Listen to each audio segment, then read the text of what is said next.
Hey everyone. Okay, so I'll get this out of the way with the episode first. The animation, while still a little janky with the in between frames and whatnot, is slowly becoming a lot more fluid with each episode. And maybe part of this is because, as I only realized today, the series is now being streamed on Crunchyroll rather than Netflix, so maybe JC's staff has a little more production wiggle room. And while I still have some concerns, I at least take solace in the fact that only 3 episodes in, it already feels like the budget and time is translating a little bit more into something on the screen. I mean, visually, just that whole first chunk of the episode with Laguna vs. Weiss was already much better than how the fight started last week. At least to where I can say I'm more confident in season 2 now than I was before in the past couple episodes. In fact, the only one thing that is kind of worth mentioning with this episode is that when the fight ends and you see Weiss get shot, the anime does something kind of interesting here, which is that while they do use color and light filters over the actual moment of him getting shot, the anime still doesn't shy away from showing the wound either, which is honestly more graphic than the manga. And while I do admit this does show that they're still being selective in how they show the more violent elements of the series, if that moment plays out to me, it's one of those things where if that moment plays out similarly to how it does in the opening, I might be able to forgive. I might be able to forgive this approach. Again, I can't go into more detail, but there is going to be a moment that is going to be a real test of season 2's and of how season 2 handles its production and whatnot, and that's going to either make or break the fandom. It's probably going to break most of the fandom, but as far as my opinion on it, it's going to. Again, if that moment I'm talking about plays out like it does in the opening, I might be able to forgive it a little more. If it doesn't, if they just straight up go with the color filtering and all that, that's going to be a bit of a problem in my mind. But we'll see. But okay, visual inconsistencies aside, the fact that Weiss got shot by Fee, the flame sniper, pretty much immediately after defeating Laguna, just further emphasizes the situation the crew has gotten themselves into, which is they're letting their guards down too easily. They're letting themselves take a breath when they should just continue to be on the go, and just never let themselves be pretty much caught up in another situation again. And I guess ultimately, I think one of the big things that's been shown in this episode is the Eden Zero crew is treating Joe like any other enemy that they've fought previously.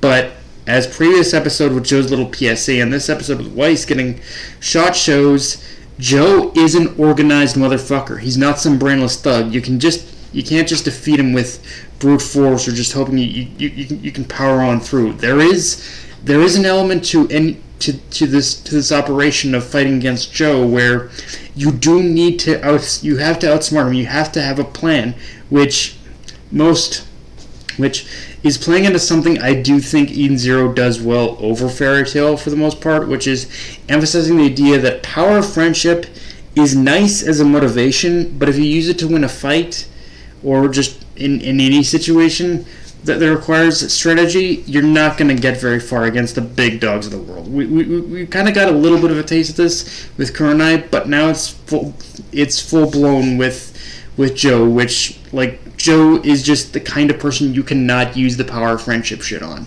which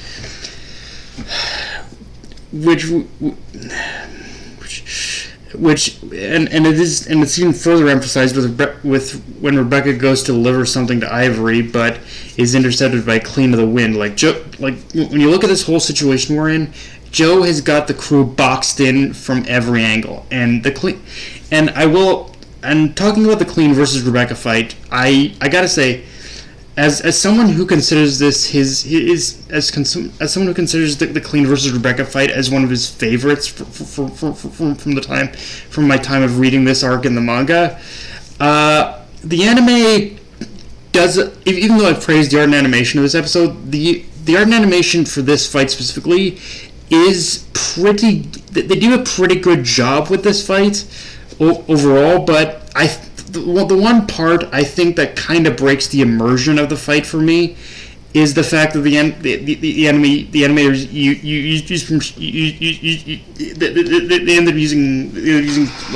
they end up using a lot of 3D models for both the ships and the blaster drones. It's one of the whole use of 3D models for like ships and whatnot. It's one of those things where I was able to forgive it for the Eden Zero, but it doesn't work as well in this case where you have to animate movement for a space battle with smaller fighter craft. Like when it comes to the smaller fighter craft aspect of a space battle, I don't think it works as well if you use like bigger ships and whatnot. So yeah, overall I do like how the anime handled the fight, but I do think the 3D models do break the immersion a little bit. But okay. With of course I guess one of the more obvious reveals of this episode is the reveal that Maria is a space slime. And I say obvious because her first big moments in the season against Witch pretty much proved as much that she didn't have a normal body. So from there, the reveal became pretty obvious of what she was. But honestly, even honestly, like watching the anime, honestly, I think the anime actually makes it even more obvious that she's a slime. But even her name kind of gave her away what she was. But yeah, her warning